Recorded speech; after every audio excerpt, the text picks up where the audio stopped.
वो है जिनमें कल रिकॉर्ड किया था। हाँ सर। आपका नाम क्या है? सर संदीप कुमार गुप्ता।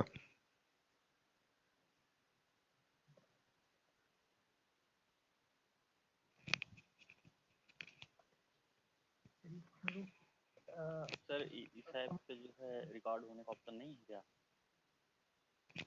मीट शायद हो जाता है ऑटोमेटिक। मीट में ही कल देख रहा हूँ कि ऑप्शन तो था नहीं। इसमें क्या होता है ना कि जब इसको परचेज किया जाता है ना तब ऑप्शन देता है जूम, और विदाउट परचेज में ऑप्शन शायद नहीं होता है। सर मीट भी परचेज करने पे ही ऑप्शन देता है सर रिकॉर्ड करने का। हाँ वो सभी परचेज करने पे रिकॉर्ड करने का ऑप्शन होता है।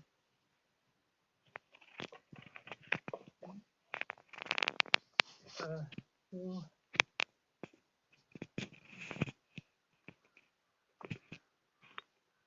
क्या है ना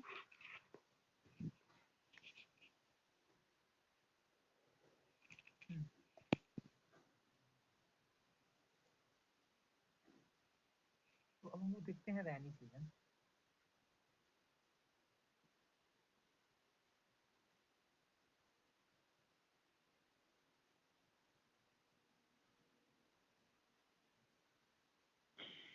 प्री मानसून सीजन देख लिए थे, मानसून प्री मानसून के बाद हम लोग मानसून सीजन देख रहे हैं, इसको इंडिया में रैनी सीजन दिया जाता है। तो ये ऑनसेट ऑफ मानसून के बाद स्टार्ट होता है।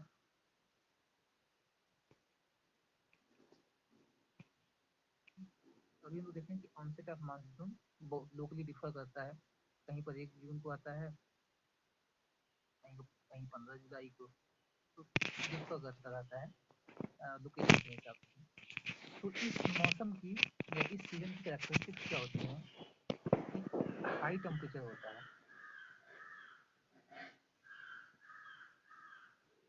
हाई टेम्परेचर होता है, हाई ह्यूमिडिटी होती है,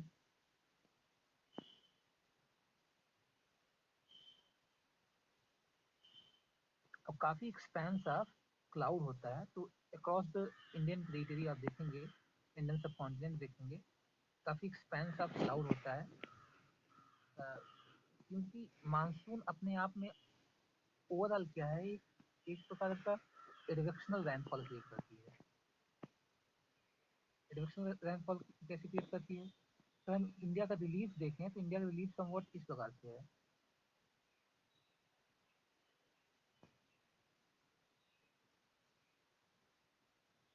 और इसके बीच बीच में क्या है कि ऊंचे ऊंचे स्थान है। तो मानसून विंड जो आती हैं वो वेस्टर्न घाट पे टकराती हैं। तो इरवेक्शनल करंट क्या होती हैं या रैनफॉल क्या होता है? जब हवाएं चढ़ती हैं और कोई एक अवरोध आता है और उसके सापेक्ष ऊपर उठने लगती हैं, और फिर कंडेंसेशन होता है, क्लाउड फॉर्मेशन होता है और प्रेसिपिटेशन होता है, तो उसे बोलते हैं एडवेक्शनल रैन बोलते हैं।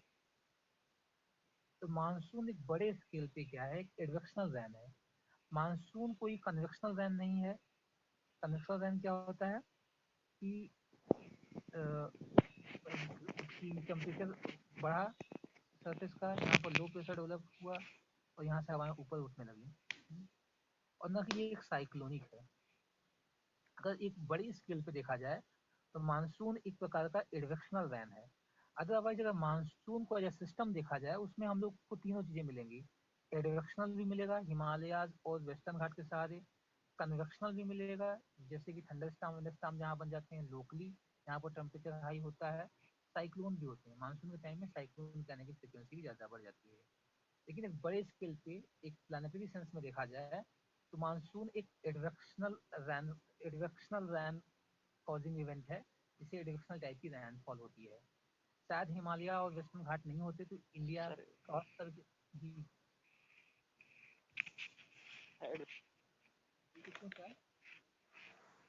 हाँ सर, एडवेक्शनल जो रेन के बारे में बता दीजिएगा। एडवेक्शन हम लोग रैनफॉल पढ़ते हैं तो रैनफॉल कई प्रकार के होते हैं। एक तो कन्वेक्शनल रैनफॉल होती है। कन्वेक्शनल रैनफॉल क्या होती है, किसी एक प्लेस पे टेम्परेचर बढ़ा, हाई टेम्परेचर हुआ, तो यहाँ से हवाएं ऊपर उठने लगती हैं। हवाएं ऊपर उठने लगती हैं तो फिर हवाएं एडियाबैटिक रेट से कूलिंग होती है, इनका एडियाबैटिक रेट से कूलिंग होती है, और और जब कूलिंग होती है तो ये संघटित होती है और अपने ड्यू पॉइंट पहुंचती है, फिर रैनफॉल होने लगती है। तो इन्हें कन्वेक्शनल रैन बोलते हैं। दूसरे प्रकार के रैन साइक्लोनिक रैन होते हैं। साइक्लोनिक रैन यहाँ पर होता है, कोई लो प्रेशर डेवलप होता है, और ये लो प्रेशर जरूरी नहीं कि थर्मल हो, हाँ, ये डायनेमिक हो सकता है, टेम्परेट वाला लो प्रेशर। और यहाँ पर क्या आस पास से हवाएं आके यहाँ पर कन्वर्ट करें और फिर हवाएं उठें, और फिर संघनन हो, जो कि मीन्स कंडेंसेशन हो गया, कि क्लाउड फॉर्मेशन, प्रेसिपिटेशन, तो उसे बोलते हैं साइक्लोनिक रेन बोलते हैं। और तीसरी प्रकार की जो रेन होती है उसे बोलते हैं एडवेक्शनल रेन। तो उसमें क्या होता है कि हवाएं क्या होती हैं, सरफेस पे फ्लो होती हैं, लेकिन सरफेस पे टिल्ट होने के कारण या कोई अवरोध होने के कारण क्या होता है कि हवाएं ऐसे पहले फ्लो हो रही हैं, लेकिन अवरोध के कारण क्या होता है, ऊपर उठती हैं, उसके कारण संघनन होता है, प्रेसिपिटेशन होता है, क्लाउड फॉर्मेशन होता है। तो इस प्रकार की जो रैनफॉल होती है इन्हें इन्हें बोलते हैं एडवेक्शनल रेन। तो मानसून को एक बड़े स्केल पे देखा जा सकता है, तो यही वेस्टर्न घाट हो गया, हिमालय हो गया, पूर्वांचल हो गया, ये सब मानसून विंड है। ये उस विंड के रास्ते में अवरोध उत्पन्न होते हैं, जिनसे क्या होता है वो रैनफॉल होती है। तो ये है, तो वही है कि एक बड़ी स्केल पे हम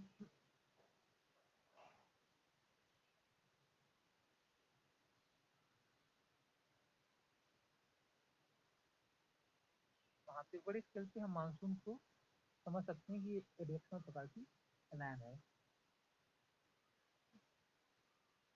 और जो मानसून जो रैनफॉल होती है इस पीरियड में कई सर स्पेल्स एक में डाउट होती सर है। जी सर एक पूछिए। डाउट है सर। जैसे हम लोगों ने पढ़ा है कि जहाँ एवरग्रीन फॉरेस्ट होते हैं इक्वेटोरियल रीजन में, इक्वेटर के पास, हम्म, वहाँ हम्म, पर डे बारिश होती है और धूप भी निकलती है कन्वेक्शन रेनफॉल की वजह से। हाँ तो सर हाँ वहाँ हर टाइम बारिश होती है, हर दिन मतलब बारिश होने लगती है? नहीं नहीं, हर दिन होती है, हर दिन होती है, जरूरी नहीं हर जगह हर दिन हो, लेकिन ऑन एवरेज अगर उसको कैलकुलेट किया जाए तो हर दिन होता है। लेकिन क्या होता है कि मॉर्निंग में आपको एक नॉर्मल मॉडरेटिंग टेम्परेचर भी रहेगा, वो एकदम ठंडी भी नहीं और एकदम गर्मी भी नहीं, सुबह ठीक रहेगा। और दोपहर में क्या होता है कि टेम्परेचर हाई होता है और काफ़ी ज़्यादा इवोपरेशन होता है वहाँ के लोकल एनवायरनमेंट से। और फिर शाम तक में क्लाउड फॉर्मेशन होने लगता है। जैसे टेम्परेचर डिप होता है शाम के टाइम में, तो क्या होता है कि हम लोग जानते हैं टेम्परेचर डिक्रीज होने से क्या होता है, रिलेटिव ह्यूमिडिटी बढ़ जाती है। तो जब यस रिलेटिव सर। ह्यूमिडिटी बढ़ जाती है तो 100% पास पहुंचती है और शाम को रैनफॉल हो जाती है। तो वो लगभग डेली का प्रोसेस होता है वहाँ पर। Okay sir. Sir equatorial region पे जो है ज़्यादातर ये कन्वेक्शनल रेन होती होंगी सर? हाँ वहाँ कनेक्शन रहना होती है वहाँ पर। तो एक रीजन को ये क्लाइमेटोलॉजी बड़ी कॉम्प्लेक्स होती है, ऐसा नहीं कि वहाँ कन्वेक्शन नहीं, वहाँ पर भी साइक्लोनिक रैन होती है, लेकिन बड़े लेवल पे अगर देखा जाए तो वहाँ पर कन्वेक्शन रैन होती है। जैसे मानसून को बड़े लेवल पे देखा जाए तो ये एडवेक्शनल रैन है, लेकिन इसमें छोटे छोटे complex issues local factor influence करते रहते हैं, और नेचर ऑफ रैनफॉल लोकली डिफर कर सकता है। लेकिन एक बड़े स्केल पे देखा जाए तो वो एडवेक्शनल रैन है, वहाँ पर भी बड़े स्केल पे कन्वेक्शनल रैन होती है। हाँ, तो चौथी प्रॉपर्टी जो हम बता रहे थे कि मानसून इस पीरियड का क्या है कि जो रैनफॉल होती है डिफरेंट स्पेल्स में होती है। स्पेल्स इन द सेंस कि कुछ एक आध वीक तक रैनफॉल होगी, फिर ब्रेक आता है, इसी को ब्रेक बोलते हैं, ब्रेक इन मानसून। तो फिर कुछ ब्रेक आएगा, फिर रैनफॉल स्टार्ट हो गई, फिर ब्रेक आ गया। तो कई स्पेल्स में होती है। और तो ड्राई स्पेल, वेट स्पेल, तो पूरा मानसून क्या होता है, एक sequence of dry and wet spells होते हैं। तो कुछ दिन के ड्राई स्पेल, फिर आपके वेट स्पेल, प्लस में दिन का पीरियड जो होता है उसे स्पेल बोलते हैं। तो इस प्रकार से ये पैटर्न होता है। तो मीन्स मानसून का एक्टिविटी क्या है, हाई टेम्परेचर, हाई ह्यूमिडिटी, और काफ़ी एक्सटेंसिव क्लाउड फॉर्मेशन, और spells of moderate and heavy rainfall होती है, और स्ट्रॉन्ग विंड्स भी होती हैं, स्ट्रॉन्ग विंड्स होती हैं। तो ये कुछ इस मौसम की प्रवृत्तियाँ हैं, इस मौसम की कैरेक्टरिस्टिक या फीचर्स हैं। और हम लोग टेम्परेचर क्या है इस सीजन के। तो क्या होता है कि हम लोग देखिए कि प्री मानसून पीरियड क्या होता है, कि इंडिया का हॉटेस्ट प्री मानसून पीरियड जो होता है, इंडिया का हॉटेस्ट सीजन होता है। लेकिन जैसे ही ऑनसेट ऑफ मानसून होता है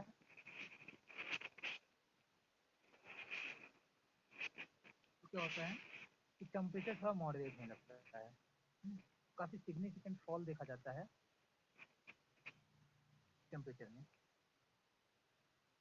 लेकिन फिर भी टेम्परेचर क्या है कि मोर और लेस यूनिफॉर्म बना रहता है। अगर हम लोग आइसो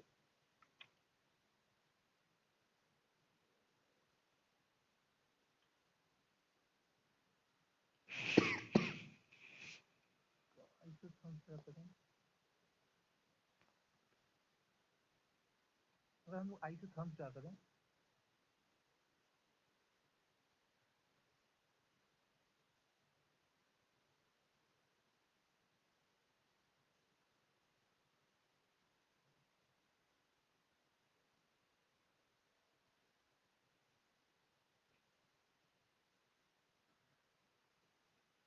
आइसोथर्म्स क्या करें, कुछ 30 डिग्री सेल्सियस का तापमान की आइसोथर्म्स ऐसे हो जाती है।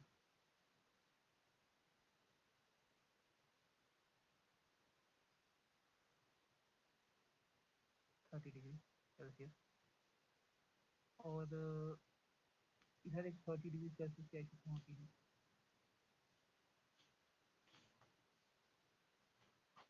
और 25 डिग्री सेल्सियस की आइसोथर्म यहाँ पर होती है।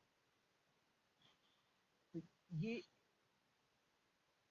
तो राजस्थान वाला जो एरिया है, राजस्थान मीन्स पंजाब हो गया, हरियाणा हो गया, राजस्थान हो गया, मध्य प्रदेश नॉर्थ वेस्टर्न मध्य प्रदेश और थोड़ा सा वेस्टर्न उत्तर प्रदेश, ये सब रीजन 30 डिग्री सेल्सियस से ऊपर का तापमान एक्सपीरियंस करते हैं।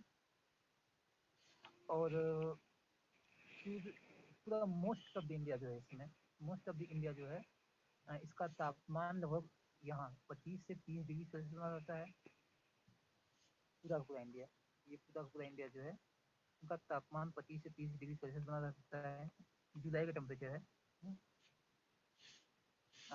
25 से 30 डिग्री सेल्सियस बना रहता है पूरा का पूरा। और इधर तमिलनाडु वाला कोस्ट जो है, सिंस ये रैनफॉल रिसीव नहीं करता है, इसलिए भी इसका क्या, देखिए जहाँ पर रैनफॉल, यहाँ पर कोई बैरियर नहीं है, राजस्थान में कोई बैरियर नहीं है, इसलिए रैनफॉल नहीं होती है। रैनफॉल नहीं होती तो इतना मॉडरेटिंग इन्फ्लुएंस नहीं होता है, इससे टेम्परेचर सिग्निफिकेंटली फॉल नहीं करता है, काफी रिलेटिवली हाई टेम्परेचर बना रहता है। और जिन जिन एरिया में मानसून का इम्पैक्ट होता है, रैनफॉल होना स्टार्ट हो जाती है, वहाँ पर तापमान में गिरावट देखा जाता है। इसलिए पूरे इंडिया में रैनफॉल होती है, तो इसलिए मोस्ट ऑफ द इंडिया में क्या है 25 से 30 डिग्री का तापमान होता है। जबकि राजस्थान वाला रीजन, ये सब रीजन में क्या होता है कि इतना रैनफॉल रिसीव नहीं करता है, इसलिए इस जगह तापमान 30 डिग्री सेल्सियस से भी ऊपर बना रहता है। और तमिलनाडु कोस्ट, जैसा कि हम लोग जानते हैं ना, तमिलनाडु कोस्ट क्या है कि इधर से जब साउथ वेस्ट मानसून आता है तो तमिलनाडु कोस्ट रैनफॉल एक्सपीरियंस नहीं करता है इस पीरियड में, तो इसलिए क्या होता है तमिलनाडु कोस्ट भी रिलेटिवली वार्म बना रहता है, हॉट बना रहता है।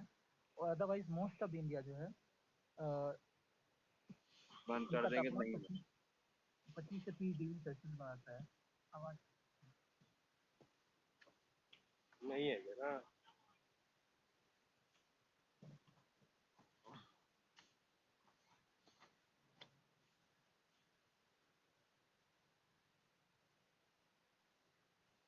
तो ये थर्मल पैटर्न है, कैसे टेम्परेचर का डिस्ट्रीब्यूशन होता है इस पीरियड में। तो अगर हम लोग टेम्परेचर देखें तो जो साउथ इंडिया है वो लगभग प्री मानसून या फिर बंद करना तो ये कर दी। यार आपको जब बात ही करना है तो म्यूट कर दीजिए। तो साउथ इंडिया में क्या होता है कि जो टेम्परेचर होता है मई के टेम्परेचर से जून में टेम्परेचर और जुलाई में टेम्परेचर लगभग 3 से 6 डिग्री सेल्सियस कम हो जाता है। तो एक टाइप का मानसून का मॉडरेटिंग इन्फ्लुएंस होता है। लेकिन नॉर्थ इंडिया में क्या होता है, नॉर्थ इंडिया में जहाँ पर ज़्यादा रेनफॉल होगी वहाँ पर ज़्यादा टेम्परेचर डिक्रीज होगा। नॉर्थ इंडिया में मई के कंपेरेटिवली लगभग 2 से 3 डिग्री सेल्सियस केवल कम होता है। ठीक,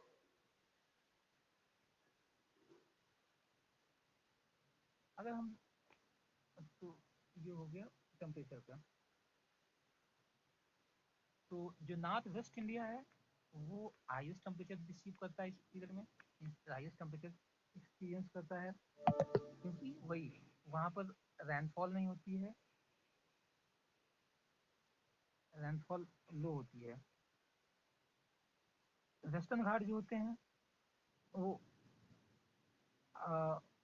वहाँ पर क्या होता है, वेस्टर्न घाट के सहारे काफ़ी लोवेस्ट टेम्परेचर रिकॉर्ड किया जाता है, क्योंकि यहाँ पर बहुत ज़बरदस्त रैनफॉल होती है, मीन्स रैनफॉल होती है इसलिए क्या होता है काफ़ी काफ़ी कम टेम्परेचर रहता है, 25 डिग्री सेल्सियस से भी नीचे का तापमान आ जाता है।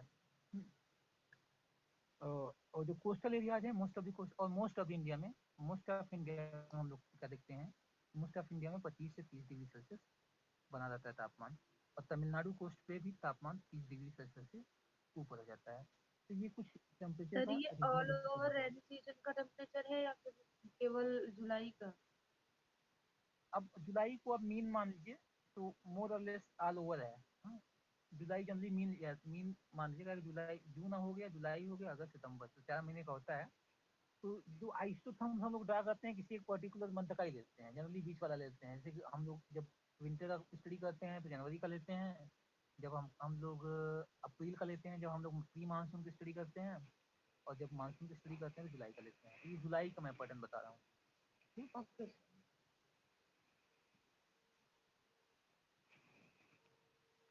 अगर हम लोग थोड़ा सा होता है कि अगर हम लोग पूरे साल भर की बात किया जाए तो टेम्परेचर का वेरिएशन कैसे होता है। जनवरी ये एक जनरल पैटर्न है, कि मैं एक जनरल पैटर्न बताऊँ कैसे टेम्परेचर बढ़ता करता है कि हर एक मंथ का टेम्परेचर अलग होता है और हर एक प्लेस का टेम्परेचर अलग होता है। मैं जनरलाइज कर रहा हूँ पूरे इंडिया का, अदरवाइज हर एक मंथ का टेम्परेचर अलग होता है और हर एक प्लेस पे हर एक मंथ का मीन्स अगर हम लोग साल भर का अगर हम टेम्परेचर का एक ग्राफ ड्रा किया जाए तो हो सकता है नॉर्थ इंडिया का अलग ग्राफ होगा, वेस्टर्न इंडिया का अलग, ईस्टर्न इंडिया का अलग, साउथ इंडिया का अलग, सब होगा। लेकिन इंडिया में इन जनरल क्या देखा जाता है टेम्परेचर में कैसे चेंज आते हैं। तो अगर हम जनवरी, फरवरी, मार्च, अप्रैल, मई, जून, जुलाई, अगस्त, सितंबर, अक्टूबर, नवंबर, दिसंबर, तो हम लोग ये देखते हैं कि जनवरी और फरवरी का जो पीरियड होता है ये लीस्ट टेम्परेचर इंडिया एक्सपीरियंस करता है। तो ग्रेजुअली क्या होता है कि जनवरी, फरवरी, मार्च, अप्रैल, मई, जून, जुलाई, अगस्त, सितंबर, अक्टूबर, नवंबर, दिसंबर, तो टेम्परेचर क्या होता है कि जनवरी जनवरी और फरवरी बीच में लीस्ट होता है, उसके ऑनवर्ड क्या होता है टेम्परेचर बढ़ने लगता है। और टेम्परेचर क्या होता है कि लास्ट मई तक क्या होता है कि इंडिया में हम लोग हाईएस्ट टेम्परेचर देखते हैं, हाईएस्ट टेम्परेचर देखते हैं। और फिर क्या होता है कि जैसे जैसे जून ऑनवर्ड क्या होता है कि मानसून आता है, फिर ऑनसेट ऑफ मानसून आया, फिर टेम्परेचर डिक्रीज करने लगा। तो ये जो स्थान है ये ऑनसेट ऑफ मानसून का है।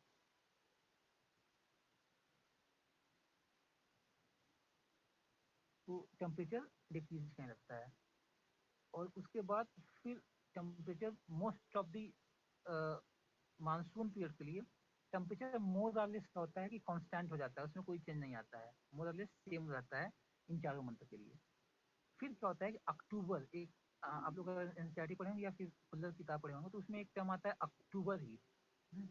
अक्टूबर हीट में क्या होता है टेम्परेचर बढ़ने लगता है फिर से, इसीलिए इसे अक्टूबर हीट कहा जाता है। अक्टूबर हीट बेसिकली क्या होता है ब्रेक ऑफ मानसून के साथ एसोसिएटेड होता है। यहाँ पर काफी लंबा स्पेल ऑफ ब्रेक आता है। तो ब्रेक ऑफ मानसून जब होता है तो टेम्परेचर फिर से बढ़ने लगता है। तो इस समय टेम्परेचर भी बढ़ता है और ह्यूमिडिटी भी बढ़ती है। टेम्परेचर भी बढ़ता है क्योंकि टेम्परेचर बढ़ने के साथ ह्यूमिडिटी बढ़ती है। और उसके बाद क्या होता है फिर अक्टूबर की ऑनवर्ड फिर टेम्परेचर डिक्लाइन कर लगता है और वो नवंबर ठंडी की तरफ आ जाता है। तो ये कुछ इंडिया का सीक्वेंस है। तो मुझे बेसिकली ये बताना था कि मानसून आने से पहले टेम्परेचर पीक पे होता है एकदम। आई थिंक ये डायग्राम और नहीं करना है। अगर अक्टूबर में इतना टेम्परेचर नहीं पहुँचेगा। हाँ, तो टेम्परेचर डिक्रीज किया और फिर यहाँ पर एक टेम्परेचर इंक्रीज दिखाया जाता है। तो हाईएस्ट टेम्परेचर क्या होता है कि हम लास्ट मई में देखते हैं, उसके बाद जैसे ही ऑनसेट ऑफ मानसून आता है टेम्परेचर डिक्रीज करता है और पूरे के पूरे मानसून पीरियड में मोर और लेस कांस्टेंट बना रहता है टेम्परेचर। फिर अक्टूबर में क्या होता है कि ब्रेक ऑफ मानसून जब इनिशिएट होता है तब क्या होता है टेम्परेचर फिर से बढ़ता है और इसे अक्टूबर हीट बोलते हैं। अक्टूबर अक्टूबर हीट कहा जाता है। ठीक, तो ये टेम्परेचर का सीक्वेंस है मानसून पीरियड में। अब हम लोग देखते हैं टेम्परेचर हो गया,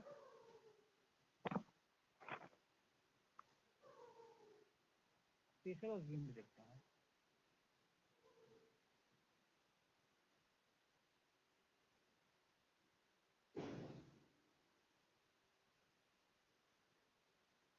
तो प्रेशर और विंड की बात किया जाए तो ये जो, अगर हम प्लानिटरी सेंस में बड़े बड़े लेवल पे बात करें, प्लानिटरी लेवल पे बात किया जाए तो ये पीरियड होता है साउथ वेस्ट मानसून का।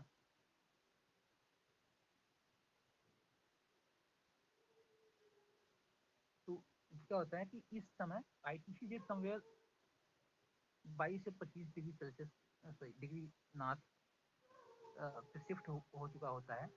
हम लोग जानते हैं आईटीसी क्या होता है कि इंटर ट्रॉपिकल कन्वर्जेंस जोन होता है, जहाँ पर क्या होता है कि नदर्न हेमिस्फीयर वाली ट्रेड विंड्स और सदर्न हेमिस्फीयर वाली ट्रेड विंड जो इक्वेटर क्रॉस करके नॉर्थ पर आती हैं और साउथ वेस्टर्ली मूव करती हैं, तो वो आपस में मिलती हैं। तो इस प्रकार से तो इसमें मोस्ट ऑफ द इंडिया या मोस्ट ऑफ द इंडिया क्या होता है वो साउथ वेस्ट मानसून विंड के इम्पैक्ट में होता है, मानसून विंड के इम्पैक्ट में होता है। और तो इम्पैक्ट में होता है, ये बेसिकली साउथ हेमिस्फीयर की ट्रेड विंड होती हैं,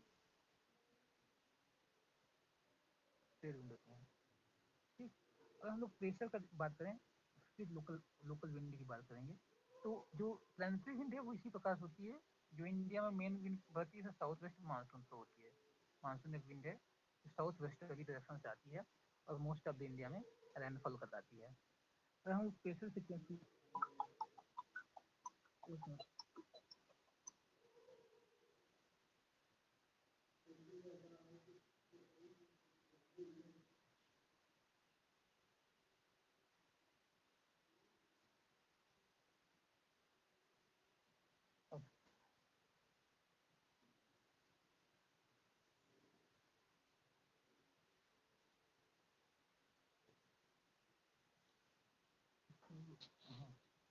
अगर हम लोग प्रेशर की बात करें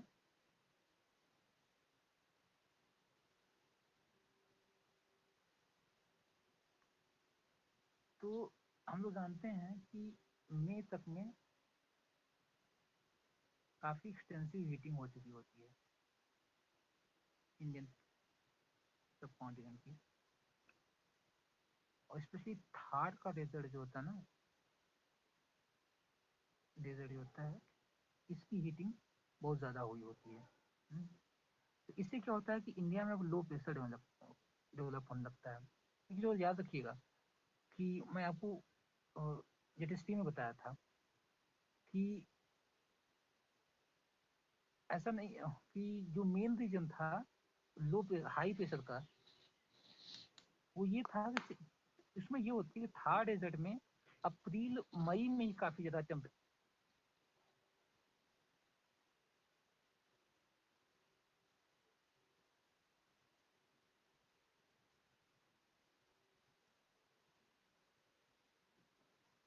जो हर जगह पर होती हैं, लेकिन ऊपर से क्या हावरिंग एटमॉस्फेयर में रेजिस्टेंस ऑफ सब ट्रॉपिकल जेट स्ट्रीम क्या हुआ करता था, इस लो प्रेशर को नलीफाई किया करता था, मीन्स इसके इफेक्ट को दरकिनार किया करता था, कोई इफेक्ट नहीं हुआ करता था।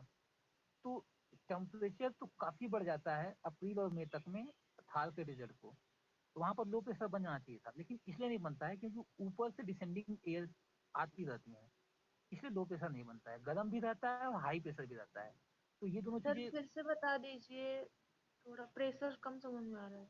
अच्छा, तो जैसा कि हम लोग जानते हैं कि अप्रैल और मई में ठीक ठाक ठंडी पड़ने लगती है, तो मई के लास्ट तक में हम लोग देखते ही हैं कि टेम्परेचर हाईएस्ट होता है ना? तो उस समय क्या होता है कि हम थार के डेजर्ट की बात करें तो थार के डेजर्ट के ऊपर या फिर नदर्न इंडिया में क्या होता है कि अभी वो सब ट्रॉपिकल जेट स्ट्रीम ऊपर से आती रहती है। सब ट्रॉपिकल जेट स्ट्रीम हम बताए थे कि वो वेस्ट नॉर्थ वेस्ट में क्या होता है कि वहाँ पर डिसेंड करती है, उसका डिसेंडिंग फ्लैंक होता है, तो हवाएं वहाँ ऊपर से डिसेंड करती है।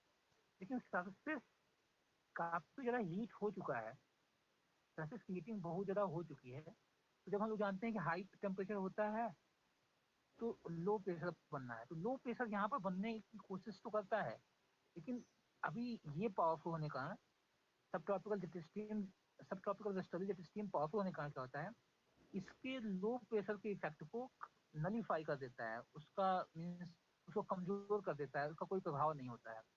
तो ये रीजन होता है, और जैसे ही जून ऑनवर्ड क्या होता है कि ये नॉर्थवर्ड शिफ्ट होता है, तो एक जबरदस्त लो प्रेशर के फॉर्म में थार का डेजर्ट क्या होता है, थार का डेजर्ट एक जबरदस्त लो प्रेशर के फॉर्म में इमर्ज हो जाता है। तो अभी तक क्या था कि इसके लो प्रेशर बनने को सप्रेस किया करता था ट्रॉपिकल, सॉरी सब ट्रॉपिकल जेट स्ट्रीम इसके लो प्रेशर बनने को सप्रेस किया करता था, लेकिन जैसे ही ये नॉर्थवर्ड शिफ्ट होता है लगभग जून में, तब ये क्या होता है कि ये एक लो प्रेशर के फॉर्म में इमर्ज होता है, और ग्रेजुअली का तो सर सर जो प्रेशर है, प्रेशर को जो नलीफाई कर रहा है जेट स्ट्रीम, इसका मतलब नहीं समझ में आ रहा है सर। लो प्रेशर जो बन रहा है, हाँ तो मैं बता रहा हूँ जेट स्ट्रीम क्या होता है कि इंडिया में कुछ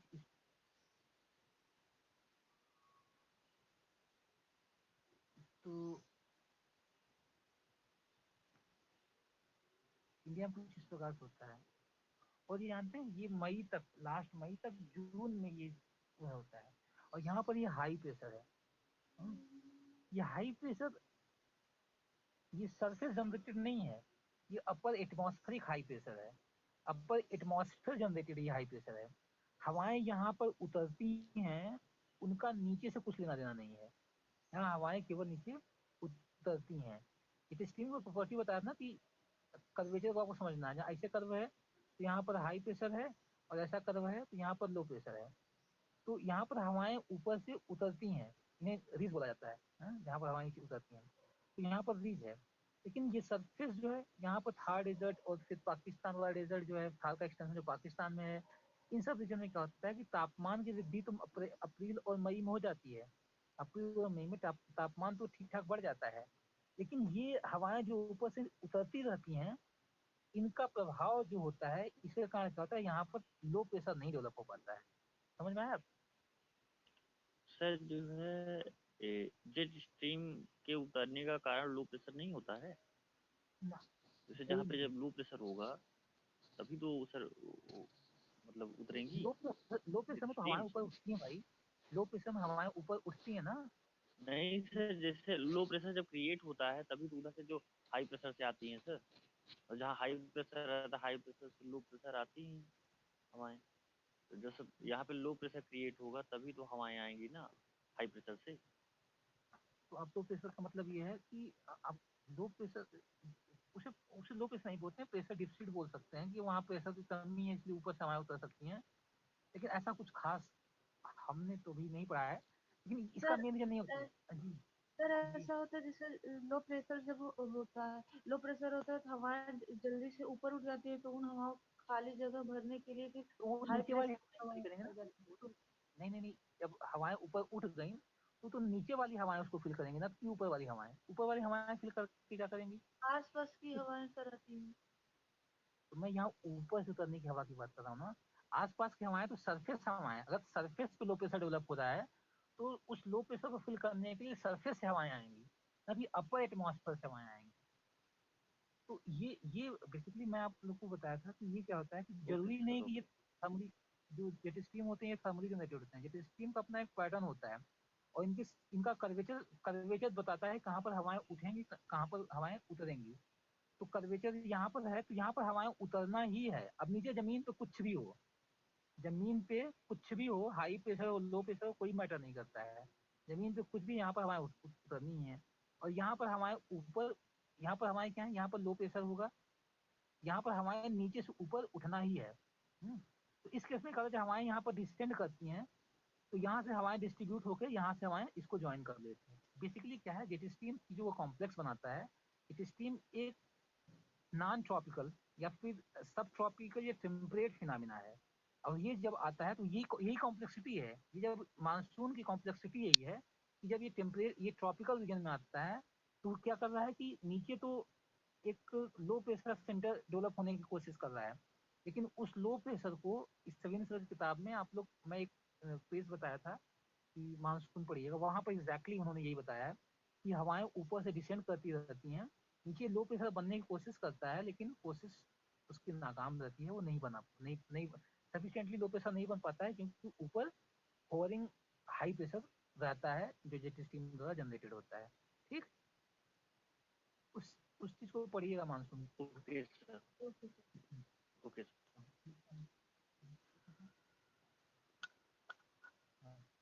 हाँ, तो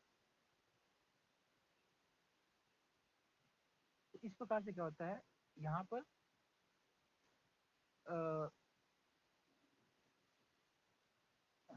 यहाँ पर होता है आपका एक लो प्रेशर डेवलप हो गया। एक चीज और होता है कि जहाँ पर ITCZ होता है, ITCZ, इसे ट्रफ बोलते हैं, तो इसे भी ट्रफ बोलते हैं। इसे जब ये इक्वेटर होता है ITCZ, तो इसे बोलते हैं इक्वेटोरियल ट्रफ। ये भी टर्म आप लोग देखिएगा, ये टर्म अगर ना पता चले ना, आप लोग इसको गूगल पर सर्च करें तो चलेगा। तो इक्वेटोरियल ट्रफ का होता है कि ये यहाँ पर लो प्रेशर होता है, यहाँ पर लो प्रेशर होता है, हवाएं दोनों तरफ से आती हैं और ये ऊपर उठना चालू हो जाते हैं। तो एक प्रकार से क्या होता है कि ये ट्रफ इक्वेटोरियल ट्रफ होता है। लेकिन जब ITCZ इंडिया को ऊपर आता है, हाँ, तो इसे मानसून ट्रफ हो जाता है। तो मानसून ट्रफ सिंपली क्या है कि अ, ये एक ऐसा कन्वर्जन जोन है जहाँ पर क्या होता है, जिससे मानसून हवाएं इंडिया, जहाँ पर मानसून हवाएं जिससे क्या होता है, मानसून हवाएं इंडिया में आती हैं, तो सिंपली से मानसून ट्रफ बोलते हैं। जब ITCZ इंडिया को ऊपर शिफ्ट हो जाता है, उसे मानसून ट्रफ बोलते हैं। और एक समय ऐसा आता है कि ये लो प्रेशर, ये क्या है कि ये क्या है कि ये विंड के द्वारा, ये दोनों विंड के द्वारा जनरेटेड एक लो प्रेशर बेल्ट है, और यहाँ पर हीटिंग कार जनरेटेड एक लो प्रेशर बेल्ट होता है। तो एक टाइम ऐसा आता है कि जब ये सब अलाइन हो जाते हैं, इसका मानसून ट्रफ वाला या फिर इक्वेटोरियल ट्रफ बोलिए, ITCZ वाला लो प्रेशर, और एक हीटिंग कार जो लो प्रेशर डेवलप होता है, अलाइन हो जाता है। तो मीन्स कुछ जून, लेट जून तक और जुलाई तक में क्या देखा जाता है कि एक इलांगेटेड ट्रफ डेवलप हो जाता है पूरे गैंगटिक प्लेन में। वो बे ऑफ बंगाल से लेकर पूरा राजस्थान तक फैला होता है। तो इसे बोला जाता है कि मानसून ट्रफ। तो ये एक जबरदस्त मानसून ट्रफ डेवलप हो जाता है, और इस मानसून ट्रफ से क्या होता है कि हवाएं यहाँ पर क्या होती हैं, बहुत जबरदस्त लो प्रेशर डेवलप हो जाता है, इसलिए क्या करता है कि अट्रैक्ट करता है साउथ वेस्ट मानसून को, और साउथ वेस्ट मानसून यहीं पर ये आना पसंद करते हैं। तो ये क्या होता है, डायरेक्शन डिसाइड करता है कि मानसून कहाँ पर आएगा।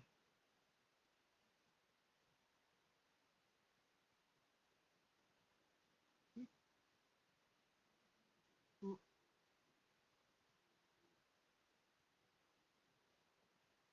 ये डायरेक्शन डिसाइड करता है। अब तो हम देखते हैं कि मानसून इंडिया में कब, कहाँ पर, कैसे, कितने टाइम पे आता है।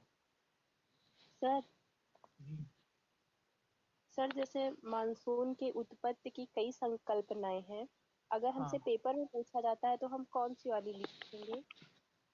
तो अगर देखिए क्वेश्चन कैसे आए हैं, अब पीछे से सर क्वेश्चन है। बोलता है कि मानसून की उत्पत्ति या उद्भव की संकल्पनाएं लिखिए। आप दोनों संकल्पनाएं लिखिएगा, उनको ब्रीफ में, जो कागज पुरानी संकल्पनाएं, जो कंसेप्ट जो पुराने हो गए हैं, उनको आप ब्रीफ में दीजिएगा, और जो ये मॉडर्न थेरीज हैं, इनको आप डिटेल से एक्सप्लेन करिएगा। अब बस ओके देखिए, सर। जैसे मैं बताया हूँ कि एक क्लासिकल हाइपोथेसिस है और मॉडर्न हाइपोथेसिस है।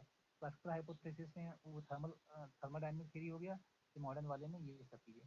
फिर आप फाइनली बताइएगा कि मानसून एक कॉम्प्लेक्स वेदर सिस्टम है या फिर सीजनल सिस्टम है या एटमॉस्फेरिक सिस्टम है, इसमें क्या होता है कि डिफरेंट फैक्टर्स साथ साथ रोल प्ले करते हैं, और उसका फिर कॉम्प्लेक्स ओवरव्यू दीजिएगा और बताइएगा मानसून कैसे स्टार्ट होता है, सभी चीज़ों को मतलब कि कंसिडर करते हुए। तो आप उसमें IPCC का इम्पैक्ट देखेंगे, आप उसमें सब ट्रॉपिकल वेस्टर्ली सिस्टम का इम्पैक्ट देखेंगे, आप उसमें विद्युत का इम्पैक्ट देखेंगे, आप उसमें एल नीनो का इम्पैक्ट देखेंगे। इन सभी को साथ में अलाइन करते हुए एक दूसरे का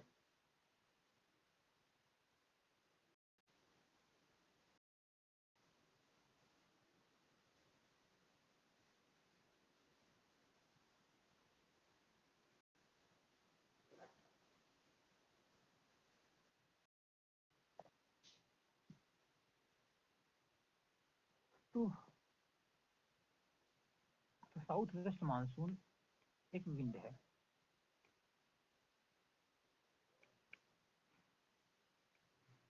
और ये इंडिया में आती है। बेसिकली क्या होता है कि जो इंडियन पेनिनसुला का एकदम सदर्न मोस्ट टिप है, यहाँ से क्या होता है कि ये डिवाइड हो जाती हैं और दो ब्रांचेस में डेवलप हो जाती हैं, एक अरेबियन सी ब्रांच और दूसरा बे ऑफ बंगाल ब्रांच। तो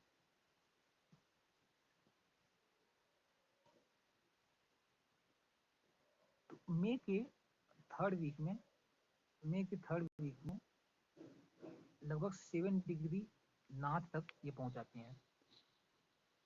मानसून विंड जो है 7 डिग्री नॉर्थ तक पहुंच जाते हैं, इसमें अरेबियन सी में।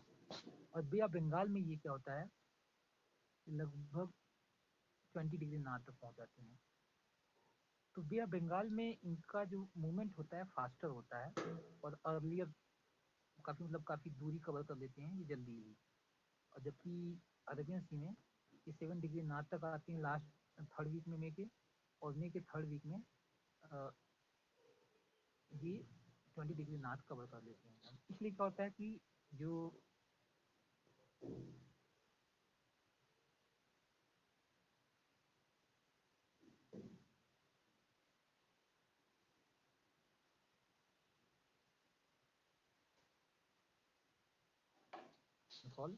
जो मेन लैंड इंडिया है, ट्रिवेंद्रम जो है वो 1 जून को रिसीव करता है रैनफॉल। ठीक, तो अगर हम लोग देखें कि कौन सा एरिया कितने कब रिसीव करता है, तो 1 जून को त्रिवेंद्रम में rainfall receive on rate of monsoon होता है।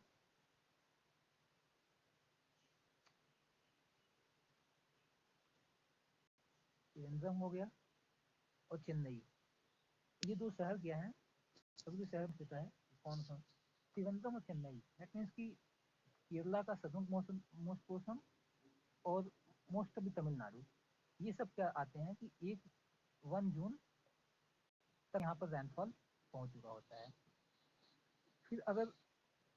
फिर 5 जून तक क्या होता है, बेंगलुरु सिटी और हैदराबाद, यहाँ पर क्या होता है 5 जून तक रैनफॉल पहुँची होती है। मीन्स अब यहाँ तक मानसून पहुँच जाता है। 10 जून तक ये मुंबई भी क्रॉस कर जाता है, और 10 जून वाला आगे कलकत्ता, मुंबई और कलकत्ता में लगभग 10 जून वाला डेट है मानसून के अराइवल का। फिर 15 जून तक अहमदाबाद, और फिर इलाहाबाद, अहमदाबाद, गांधीनगर, इंदौर, भोपाल, और फिर रांची हो गया, रायपुर हो गया, सब चीजें 10 जून और 15 जून के बीच में रैनफॉल रिसीव करने लगते हैं मानसून से। फिर 1 जुलाई तक क्या होता है, 1 जुलाई तक दिल्ली हो गया, लखनऊ हो गया, कानपुर हो गया, गाजियाबाद और ऐसा यूपी का सिटी हो गया। और तो ये सब यहाँ पर 1 जुलाई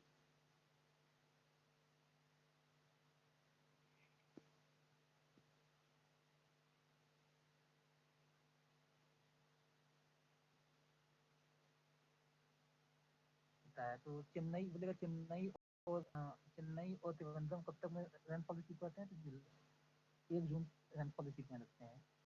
फिर आपका बेंगलुरु जो है वो 5 जून तक पहुंच जाता है वहाँ पर मानसून। पणजी हो गया और मुंबई हो गया, पणजी हो गया, मुंबई हो गया, हैदराबाद हो गया, ये सब 10 जून और 5 जून के बीच में यहाँ पर रेनफॉल आ जाती है। और अहमदाबाद, गांधीनगर हो गया, तो ये सब आप लोग देख लीजिएगा सिंपली। तो ये सीक्वेंस है मानसून के आने का। तो मानसून विंड जो है उसको हम लोग 2 फ्लैंक में देखते हैं। एक तो अरेबियन सी और बे ऑफ बंगाल।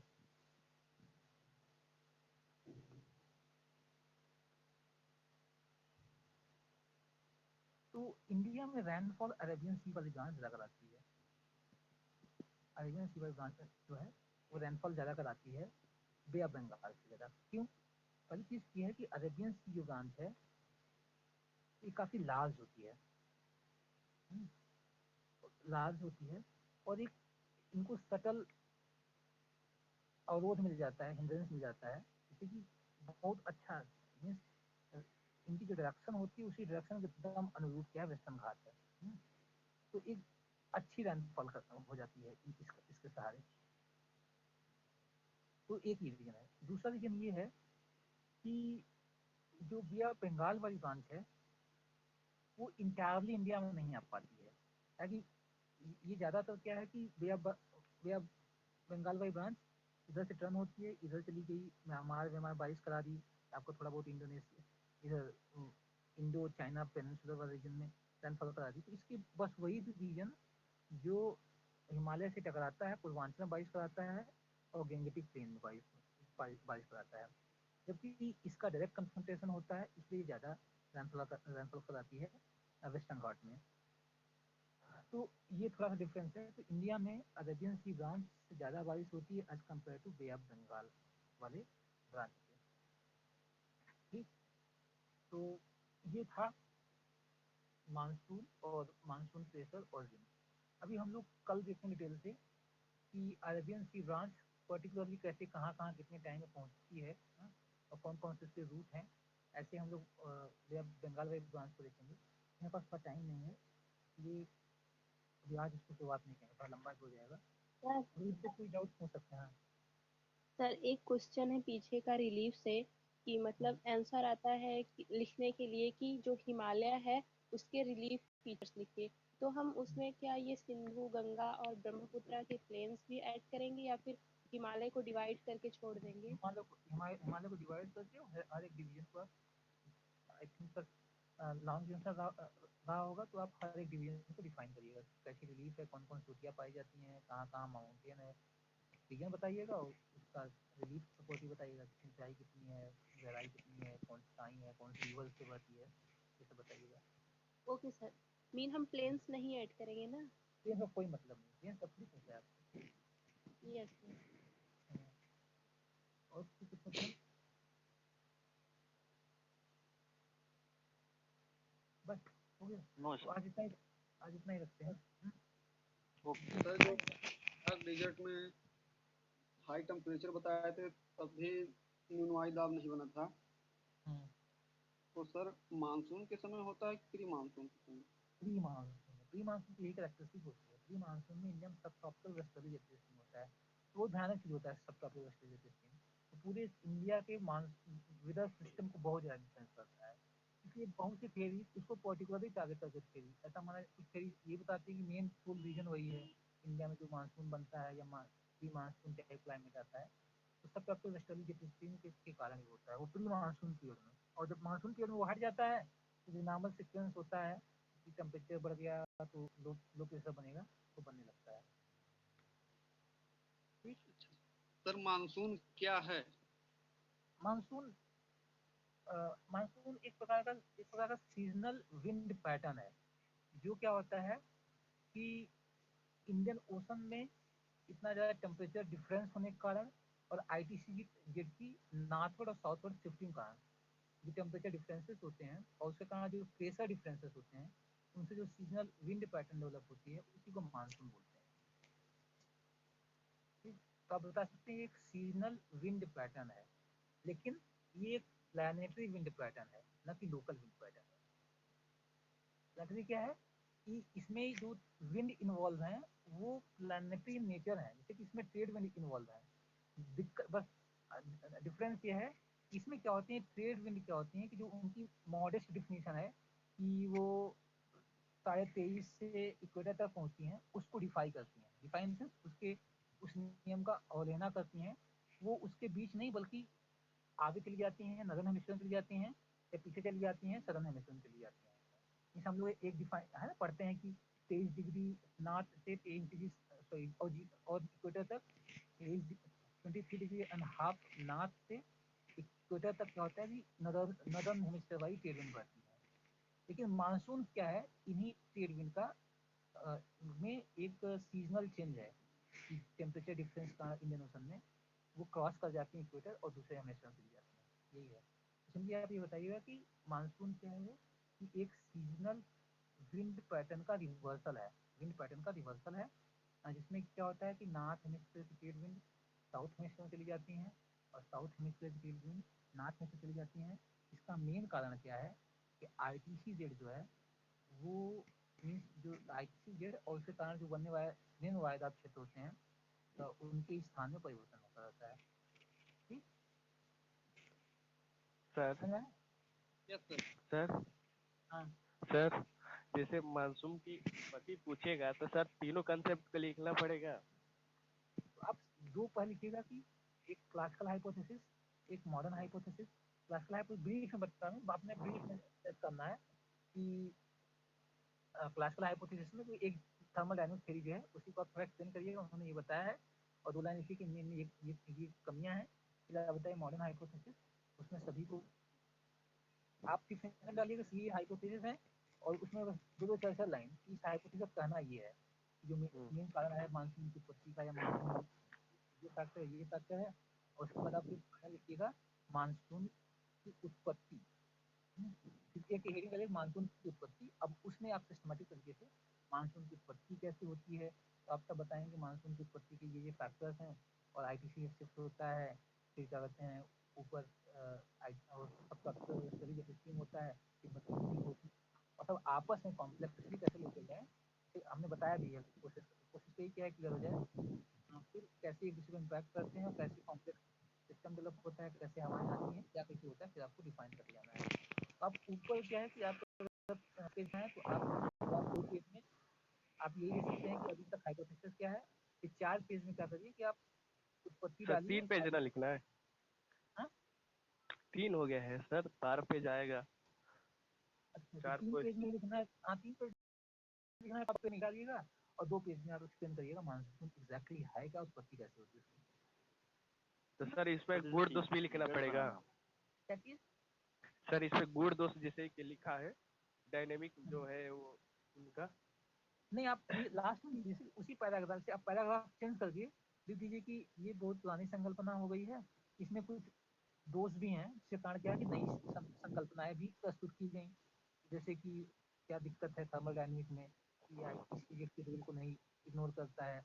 ये और भी नॉन थर्मल फिनोमिना होते हैं कि ITC-Z हो सॉरी जैसे कि तिब्बत का प्लेटेक्टोनिक नहीं है